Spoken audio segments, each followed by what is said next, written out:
ನಮಸ್ಕಾರ, ಆದಾಬ್, ಜೈ ಭೀಮ್. ನಾನು ನಿಮ್ಮ ಭಾಗ್ಯನಾರಾಯಣ ಬೊಗ್ಗವರಪು. ನೀವು ನೋಡ್ತಾ ಇದ್ದೀರಿ ಸುದ್ದಿ ಸರ್ಕಲ್. ಅಂತೂ ಇಂತೂ ಅಮೆರಿಕ ಮತ್ತು ಇರಾನ್ ನಡುವೆ ಒಂದು ಶಾಂತಿ ಒಪ್ಪಂದ ಫೈನಲ್ ಆಗಿದೆ. ಇದೇ ಶುಕ್ರವಾರ, ಇನ್ನು 2 ದಿನಗಳಲ್ಲಿ ಜಿನೆವಾ, ಸ್ವಿಟ್ಜರ್ಲ್ಯಾಂಡಿನ ಜಿನೆವಾದಲ್ಲಿ ಅಂತಿಮ ಅಂಕಿತ ಆಗತ್ತೆ ಅನ್ನುವಂಥದ್ದನ್ನ ಇರಾನ್ ಮತ್ತು ಅಮೆರಿಕ ಎರಡೂ ಸಹ ಸ್ಪಷ್ಟಪಡಿಸ್ತಾ ಇದೆ. ಸೊ ಈ ಹಂತದಲ್ಲಿ ಪ್ರತಿಯೊಬ್ಬರು ನೋಡ್ತಾ ಇರುವಂತಹದ್ದು, ಯಾರು ಗೆದ್ದ ಹಾಗೆ ಈ ಯುದ್ಧ, ಯಾರಿಗೆ ಲಾಭ ಆಯಿತು ಅಂತ ನೋಡ್ತಿದ್ದಾರೆ. ಆರಂಭದಿಂದಲೂ ಈ ಯುದ್ಧವನ್ನ ಗಮನಿಸಿಕೊಂಡು ಬರ್ತಿರೋರಿಗೆ ಸ್ಪಷ್ಟವಾಗಿ ಗೊತ್ತಿರುತ್ತೆ, ಈ ಯುದ್ಧವನ್ನ ಆರಂಭದಿಂದಲೂ ಸಹ ಇರಾನ್ ಮೇಲುಗೈ ಸಾಧಿಸಿಕೊಂಡೇ ಬಂತು. ಯಾಕೆಂದ್ರೆ ಅಮೆರಿಕ, ಅದರ ಜೊತೆಗೆ ಇಸ್ರೇಲ್, ಎರಡೂ ದೇಶಗಳು ಮುಗಿಬಿದ್ರು ಸಹ ಇರಾನ್ ಶರಣಾಗ್ಲಿಲ್ವಲ್ಲ. ಅದೇ ಮೊದಲ ಗೆಲುವು. ಆ ನಂತರ ಪ್ರತಿರೋಧ, ಪ್ರತಿ ದಾಳಿ ನಿರಂತರವಾಗಿ ನಡೆಸ್ಕೊಂಡೇ ಬರ್ತಲ್ಲ, ಅದು ಎರಡನೇ ಗೆಲುವು. ಆ ನಂತರ ಅಮೆರಿಕನೇ ಶಾಂತಿ ಒಪ್ಪಂದಕ್ಕೆ, ಸೀಸ್ ಫೈರ್ಗೆ ಮುಗಿಬಿದ್ದ ಹಾಗೆ, ದುಂಬಾಲು ಬಿದ್ದ ಹಾಗೆ ಪಾಕಿಸ್ತಾನದ ಪಾದಕ್ಕೆ ಬಿದ್ದು ಇರಾನನ್ನ ಕರ್ಸ್ಕೊಂಡು ಒಂದು ಯುದ್ಧ ವಿರಾಮ ಮಾಡ್ಕೊಂಡ್ರಲ್ಲ, ಅಲ್ಲಿಗೆ ಅಮೆರಿಕ ಸೋತಂತೆ, ಇಸ್ರೇಲ್ ಸೋತಂತೆ, ಇರಾನ್ ಗೆದ್ದಂತೆ ಅಂತ ಆ ಹಂತದಲ್ಲೇ ಡಿಸೈಡ್ ಆಗಿತ್ತು. ಆದರೆ ಈಗ ಅಂತಿಮ ಹಂತದ ಒಂದು ಒಪ್ಪಂದ ಏನಿದೆ, ಒಪ್ಪಂದದ ಪ್ರತಿಗಳು ಸಿದ್ಧವಾಗಿ ಕೂತಿದ್ದಾವೆ. ಅವುಗಳನ್ನ ನೋಡಿದಾಗ ಏನನ್ಸುತ್ತೆ ಅನ್ನೋದ್ರ ಬಗ್ಗೆ ಇವತ್ತು ವಿವರಗಳನ್ನ ಕೊಡ್ತೀನಿ. ಇರಾನ್ ಈ ಯುದ್ಧವನ್ನ ಗೆದ್ದಿದೆ ಅಂತ ಸ್ಪಷ್ಟವಾಗಿ ಹೇಳಬಹುದು. ಅದಕ್ಕೆ ಅಂಶಗಳನ್ನ ನಿಮ್ಮ ಮುಂದೆ ಇಡ್ತೀನಿ. ಆ ಅಂಶಗಳ ಆಧಾರದ ಮೇಲೆನೆ ನೀವು ಅದನ್ನ ನೋಡಬಹುದು. ಏನೇನು ಇರಾನ್ಗೆ ಬಂದಿರುವಂತಹ ಲಾಭ? ಅತ್ಯಂತ ದೊಡ್ಡ ಲಾಭ ಅಂದ್ರೆ $300 ಬಿಲಿಯನ್, $300 ಬಿಲಿಯನ್ ಗಲ್ಫ್ ರಾಷ್ಟ್ರಗಳ ಒಕ್ಕೂಟದ ಕಡೆಯಿಂದ ಅಮೆರಿಕ ಕೊಡಿಸ್ತಾ ಇದೆ. ಯಾಕೆ? ಇರಾನ್ ಅನ್ನ ಮರು ನಿರ್ಮಾಣ ಮಾಡ್ಕೊಳ್ಳೋದಕ್ಕೆ, ಯುದ್ಧದಲ್ಲಿ ಆಗಿರುವಂತಹ ನಷ್ಟಕ್ಕೆ. ಅದರ ಅರ್ಥ ಏನಾಯ್ತು? ಅಮೆರಿಕ ಇಂಡೈರೆಕ್ಟ್ ಆಗಿ ನನ್ನಿಂದ ತಪ್ಪಾಗಿದೆ, ಈ ದಂಡ ಕಟ್ಟುತ್ತಾ ಇದ್ದೀನಿ ಅಂತ ಒಪ್ಪಿಕೊಂಡ ಹಾಗೆ ಆಯ್ತು. ಅಮೆರಿಕ ಅದನ್ನ ನಿರಾಕರಿಸ್ತಾ ಇದೆ, ನಾವು ಕೊಡ್ತಾ ಇಲ್ಲ ಅಂತ. ಬಟ್ ಅದು ಕೊಡಿಸ್ತಾ ಇರೋದು ನಿಜ. ಅಷ್ಟು ಮಾತ್ರ ಅಲ್ಲ, $24 ಬಿಲಿಯನ್ ಎಲ್ಲೆಲ್ಲೋ ಫ್ರೀಸ್ ಆಗಿರುವ ಫಂಡುಗಳನ್ನು ಸಹ ರಿಲೀಸ್ ಮಾಡೋದಕ್ಕೆ ಅಮೆರಿಕ ಒಪ್ಪಿಗೆ ಸೂಚಿಸಿದೆ. $24 ಬಿಲಿಯನ್, 300 ಪ್ಲಸ್ 24, $324 ಬಿಲಿಯನ್ ಮೇಲ್ನೋಟಕ್ಕೆ ನೇರ ಹಣದ ರೂಪದಲ್ಲಿ ಇರಾನ್ ಗೆದ್ಕೊಂಡಿದೆ. ಆ ನಂತರ ಇನ್ನೇನು? ತೈಲ ಮಾರುಕಟ್ಟೆಗೆ ಮುಕ್ತ ಪ್ರವೇಶ ಇರಾನ್ಗೆ. ಜಾಗತಿಕ ತೈಲ ಮಾರ್ಕೆಟ್ನಲ್ಲಿ ಇರಾನ್ ತನ್ನ ತೈಲವನ್ನ ಮಾರಾಟ ಮಾಡಬಹುದು. ಯಾವುದೇ ಅಡೆತಡೆ ಇರಲ್ಲ ಅದಕ್ಕೆ ಅಮೆರಿಕ ಒಪ್ಪಿಗೆ ಸೂಚಿಸಿದೆ. ಅಂತಿಮ ಒಪ್ಪಂದದಲ್ಲಿ ಅದಕ್ಕೆ ಒಪ್ಪಿಗೆ ಸೂಚಿಸಲಾಗಿದೆ. ಇನ್ನು ಹಡಗು, ಬ್ಯಾಂಕಿಂಗ್, ಇನ್ಶೂರೆನ್ಸ್ ಸೇವೆಗಳಿಗೂ ಸಹ ಅವಕಾಶ. ಇರಾನ್ಗೆ ಇಷ್ಟು ವರ್ಷಗಳು ನಿಬಂಧನೆಗಳನ್ನ ಹಾಕಲಾಗಿತ್ತು, ರಿಸ್ಟ್ರಿಕ್ಷನ್ಸ್ ಅನ್ನ ಹಾಕಲಾಗಿತ್ತು, ಸ್ಯಾಂಕ್ಷನ್ಸ್ ಹಾಕಲಾಗಿತ್ತು. ಹಡಗುಗಳನ್ನ ಖರೀದಿ ಮಾಡೋ ಹಾಗಿಲ್ಲ, ಇನ್ಸೂರೆನ್ಸ್ ಮಾಡಿಸೋ ಹಾಗಿಲ್ಲ, ಬೇರೆ ಏನೋ ಬ್ಯಾಂಕಿಂಗ್ ವ್ಯವಸ್ಥೆಯಲ್ಲಿ, ಬೇರೆ ಅಂತಾರಾಷ್ಟ್ರೀಯ ಮಟ್ಟದಲ್ಲಿ ಬ್ಯಾಂಕುಗಳಲ್ಲಿ ವ್ಯವಹಾರ ಮಾಡೋ ಹಾಗಿಲ್ಲ. ಅವೆಲ್ಲದರ ಮೇಲಿನ ನಿರ್ಬಂಧಗಳನ್ನ ಸರಿಸಲಾಗಿದೆ ಈ ಒಪ್ಪಂದದಲ್ಲಿ. ಅದಕ್ಕೆ ಒಪ್ಪಿಗೆಯನ್ನ ಅಮೆರಿಕ ಸೂಚಿಸಿದೆ. ಆ ನಂತರ ಹೊರ್ಮುಜ್ನಿಂದ ಅಮೆರಿಕ ಹಿಂದಕ್ಕೆ ಹೋಗುತ್ತೆ. ಅಮೆರಿಕ ಒಪ್ಕೊಂಡಿದೆ, ಹೊರ್ಮುಜ್ ಅಲ್ಲಿ ನಾವು ಇರೋದಿಲ್ಲ, ಅದು ಕಂಪ್ಲೀಟ್ ಆಗಿ ಇರಾನ್ ಮತ್ತು ಒಮಾನ್ನ ಅಡಿಯಲ್ಲಿಯೇ ಬರುತ್ತೆ. ಈ ಹಿಂದೆ ಹೇಗಿತ್ತೋ ಹಾಗೆ ಇರುತ್ತೆ. ಅದರ ಜೊತೆಗೆ ಇರಾನ್ ಹೇಳ್ತಾ ಇದೆ, ನಾವು ಅದಕ್ಕೆ ಟೋಲ್ ಹಾಕ್ತೀವಿ ಅಂತ. ಈ ಹಿಂದೆ ಅದಕ್ಕೆ ಟೋಲ್ ಇರಲಿಲ್ಲ, ಈಗ ಟೋಲ್ ಹಾಕ್ತೀನಿ ಅಂತ ಇರಾನ್ ಹೇಳ್ತಾ ಇದೆ. ಒಮಾನ್ ಅನ್ನು ಸಹ ಒಪ್ಪಿಸುವ ಪ್ರಯತ್ನ ಮಾಡ್ತಾ ಇದೆ. ನಾವಿಬ್ರು ಸೇರಿ ಹಾಕೋಣ, ಬರೋ ಟೋಲ್ ಅಲ್ಲಿ ನಾವಿಬ್ರು ಸಹ ಹಂಚ್ಕೊಳ್ಳೋಣ ಅಂತ. ಇದು ಅಮೆರಿಕ ಜಾಗತಿಕ ಮಟ್ಟದಲ್ಲಿ ಬೇರೆ ದೇಶಗಳ ಕೈಲಿ ಉಗಿಸಿಕೊಳ್ಳೋದಕ್ಕೆ ಒಂದು ಅವಕಾಶ.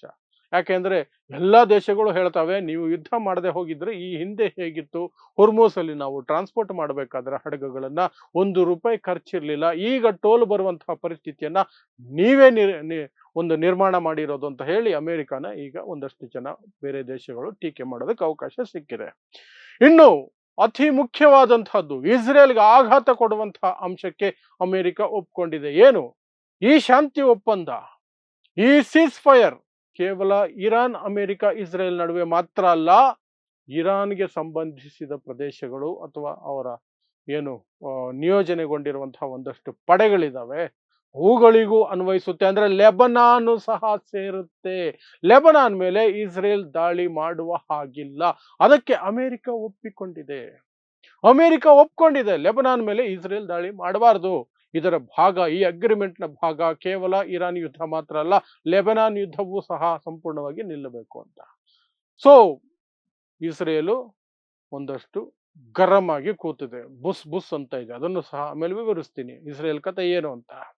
ಸೊ ಹೀಗೆ ಪ್ರತಿಯೊಂದು ರೀತಿಯಲ್ಲಿಯೂ ಸಹ ಆಲ್ಮೋಸ್ಟ್ ಇರಾನ್ ಸಾಕಷ್ಟು ಲಾಭಗಳನ್ನು ಪಡ್ಕೊಂಡಿದೆ. ಹಾಗಾದ್ರೆ ಏನು ಕಳ್ಕೊಂಡೇ ಇಲ್ವಾ?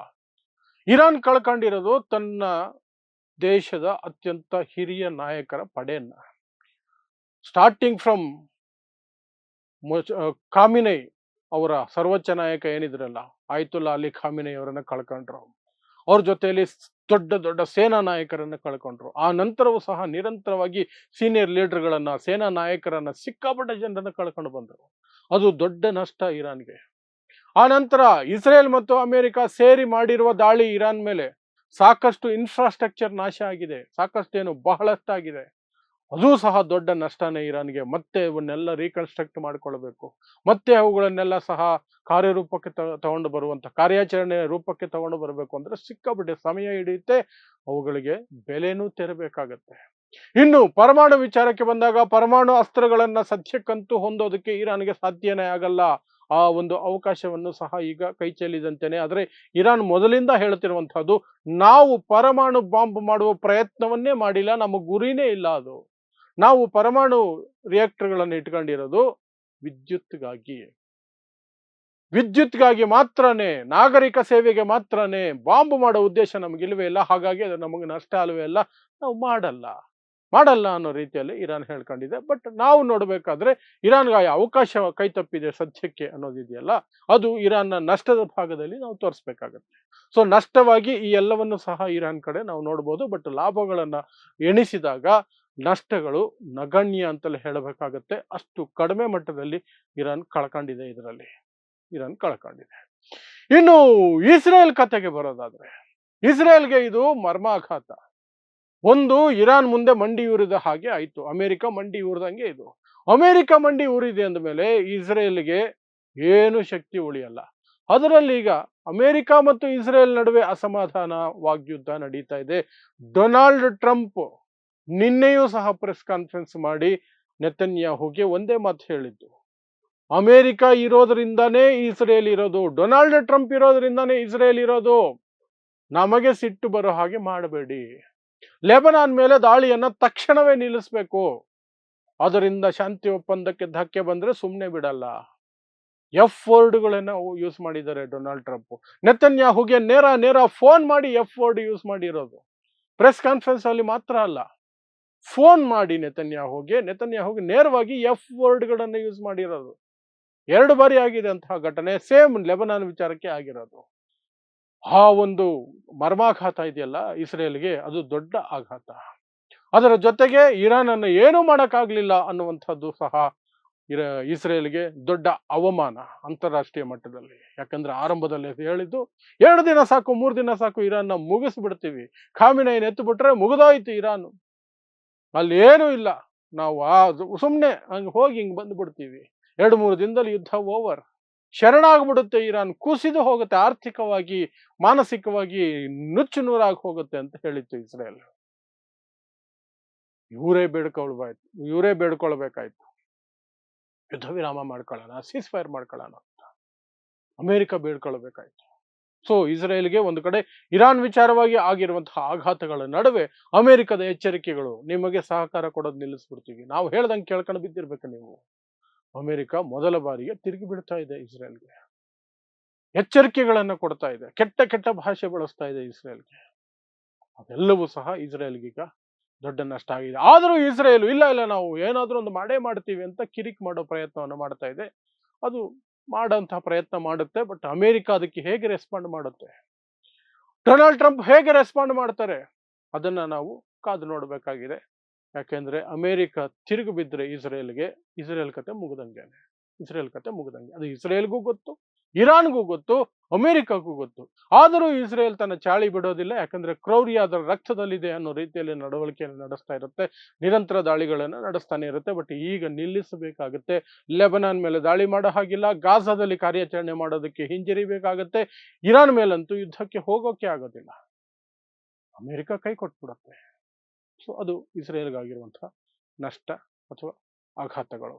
ಇನ್ನು ಅಮೆರಿಕ ಈ ಯುದ್ಧದ ಒಳಗಡೆ ಹೋಗಿದ್ದೇ ತಪ್ಪು ಅನ್ನೋದಕ್ಕೆ ಮನವರಿಕೆಯಾಗಿದೆ. ಟ್ರಂಪ್ಗೆ ಮನವರಿಕೆಯಾಗಿದೆ. ಹಾಗಾಗಿ ಪಾಕಿಸ್ತಾನದಂತಹ ಭಿಕಾರಿ ದೇಶನ ಇಟ್ಕೊಂಡು ಮಧ್ಯದಲ್ಲಿ ಅದನ್ನಿಟ್ಕೊಂಡು ಸಂಧಾನ ಮಾಡುವಂತಹ ಪ್ರಯತ್ನ, ಅದರ ಮೂಲಕ ಸಂಧಾನ ಮಾಡುವಂತಹ ಪ್ರಯತ್ನ ಮಾಡಿಕೊಂಡು ಏನೆಲ್ಲ ಗೋಗರೆದು ಕಾಲಿಗೆ ಬಿದ್ದು ಬೇಡ್ಕೊಂಡು ಯುದ್ಧ ವಿರಾಮ ಮಾಡಿಸ್ಕೊಂಡು ಈಗ ಯುದ್ಧ ಪೂರ್ಣ ವಿರಾಮ ಅಥವಾ ಶಾಂತಿ ಒಪ್ಪಂದವನ್ನ ಮುಂದಿಟ್ಕೊಂಡು ಅದನ್ನು ಮುಗಿಸ್ಕೊಳ್ಳೋ ಹಂತಕ್ಕೆ ಬಂದು ತಲುಪಿದ್ದಾರೆ.